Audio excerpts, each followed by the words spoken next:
There's probably some things you need to know about here before you come here, because you may like it and you may not like it. We have more freedom here than we have most other places. If you don't like snow and you don't like cold weather, you're probably not going to like it here.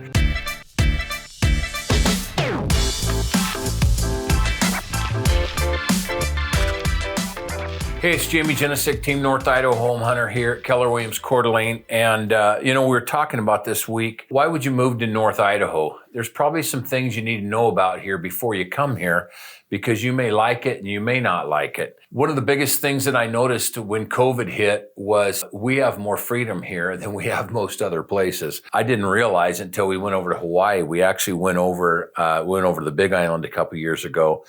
And I got so sick of people telling me what to do. I thought Gabriel, my boy was 18 at the time, and some kid with different colored hair was firing orders at him in the grocery store. And I thought my kid was going to double leg him and take him down the grocery store. Finally, Gabriel wouldn't even go into the store the rest of the vacation. But one of the best parts of the vacation was landing in Spokane so I could come back to Idaho and do what I wanted to do. I have people from other states, they ask me questions. One of the questions that comes up when I'm showing clients, they're like, hey, can I cut this tree down? And I'm like, hey, do you own a chainsaw or do you need to borrow one? I had people ask me one time, they said, is it okay to capture the rainwater on the shop roof or your house roof and then put it into barrels and then irrigate your garden? I'm like, yeah, fly at it. But wouldn't it just be a lot easier just to turn the faucet on? We have great outdoors, timber ground. We have a lot of public land. If you like hunting, fishing, riding your ATVs. Actually, I killed an elk with my bow 12 minutes from Coeur d'Alene about 4 or 5 years ago. Actually had it, called it in. It was chuckling, bugling, and shot it with my bow out of a tree stand 12 minutes from town. We have an awesome, warm community. When you go out around here, you're gonna run into people and they're gonna talk to you. I remember taking my kids out in the country. This is years ago before we moved back out by where I grew up. And these people were waving. They're like, who is that? And I'm like, I don't know. We're in the country. That's what people do. They wave at you.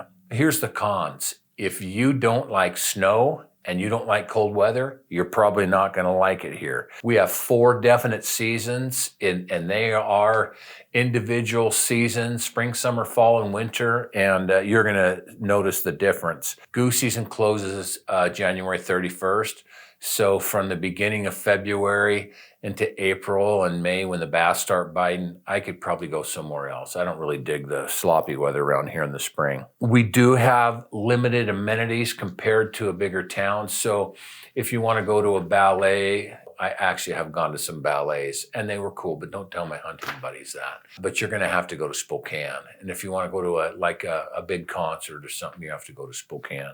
We have had a ton of growth, which is, I think it drives the locals crazy, because I was born and raised here. I'm 59, and it is not the same as when I was young. And a lot of the locals, are having a hard time with that. Things don't move quite as slow as they used to be, except for the traffic, which is much slower in places when you're trying to get to Hayden or even Athol. Before it seemed like it was 10 minutes, and now it's a half an hour. There are a lot more people in the woods, so your favorite hunting place may not be the same as it was 20, 25 years ago.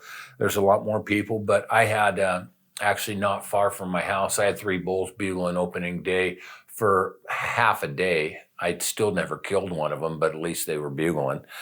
So it's still pretty good hunting. The fishing, they have a bass tournament nearly every weekend, it seems like, out here. So there's still a lot of guys out on the lake fishing.